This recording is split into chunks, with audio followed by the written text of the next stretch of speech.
I get that we're going into the playoffs, and it's natural that media will say, "What do you think about your position in the playoffs?" All these different things.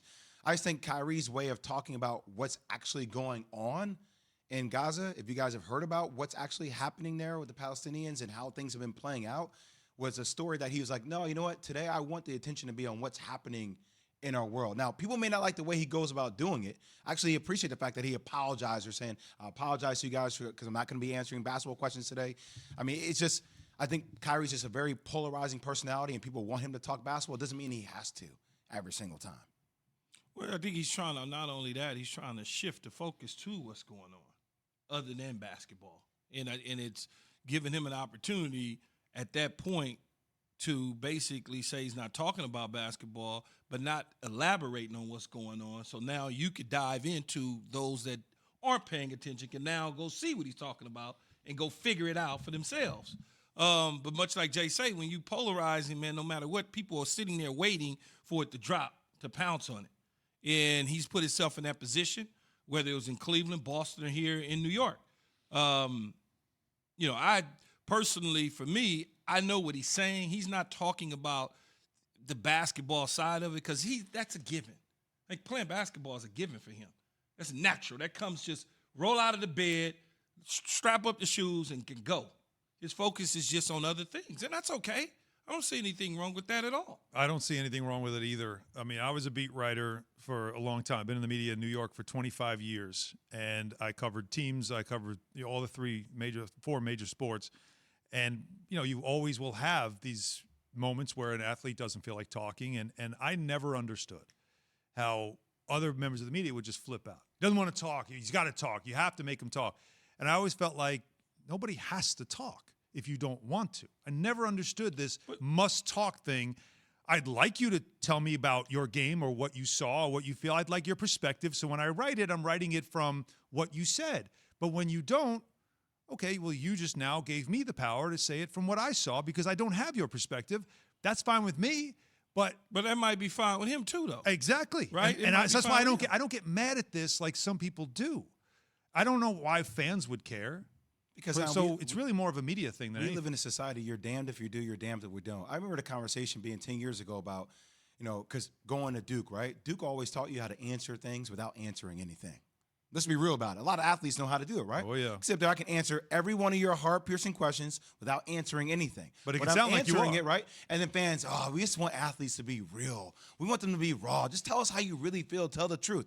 I get bashed when I answer your question without answering it. But then when I really want to answer it and tell you how I feel, I get bashed anyway.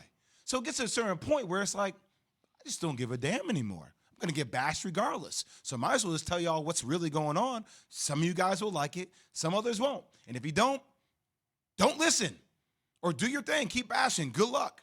But he is somebody that has become that guy that, polarizing is one word, but also I think he's become someone that for a lot of people watching the game, like I love watching him play. Like there's nothing more special than when he's on his toes with the basketball. You could just tell, like, something special is going to happen. He's really good. Yeah, exactly. Like he's that guy, like you were saying.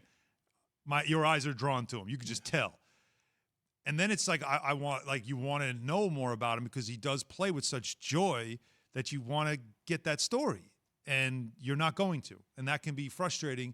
But you can tell he's a conflicted person who might feel a certain way about things going on in the world while I'm enjoying this life, and he struggles with it. But it's not something that I would use to bash him. But Key, you were somebody that, you enjoyed your time talking to the media. You made sure you controlled it, right? Well, sometimes I enjoyed it, and sometimes I didn't. But you always tried to make sure you controlled it, though, right? Oh, I'm going to always control it. Yeah.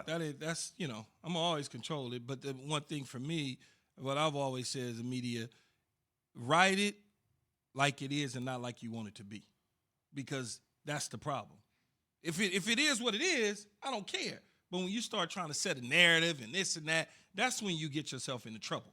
When the media tends to write it like they want it to be and not like it truly is. And I think that's the same thing with Kyrie, is they just want to set this narrative and try to figure out who he is because he's interesting. And they can't penetrate that. Mm-hmm. And it frustrates them. So now he becomes this, guy out there in space that they seem to want to continue to chase, but can't find the answers to anything that he's given them.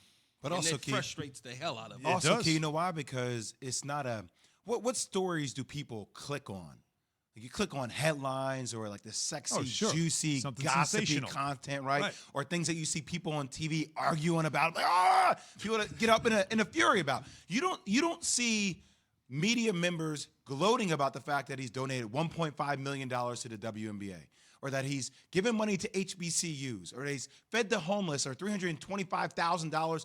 People don't tell the whole context. You know why? It's not sexy. It's not sexy to talk about what Kyrie does for the community. No. That The he's story heightened is that he awareness. thinks he thought the world was flat for That's a while. what I- And and was that's pushing oh, that. what's and up with that your became boy? funny. I'm like, wow, that's where you guys go. But that's because he said that, though. Right. And because he said that, they ran with it. As far as the donations and the things that he doesn't talk about it. So when you don't talk about it, they're not going to do the work to find out exactly what you're doing. They become lazy. And I've seen it from my own personal experience.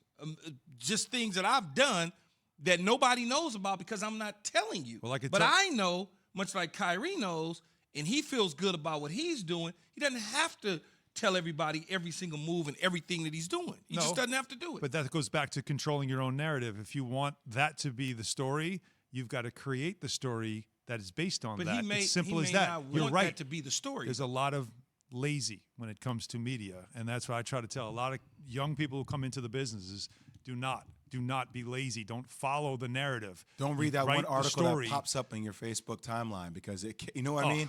Don't- It's well, like, don't well, I draw my whole perpetuate- right. conclusion on this one article I read that has one excerpt of a quote that's not even taking the quote in its full context. That's the biggest I've problem. lived we it, perpetuate, trust me. Man, we it's crazy. perpetuate a lot of stories because it's just the easiest thing to write off of without doing our own research on it, realizing that maybe that's not the truth.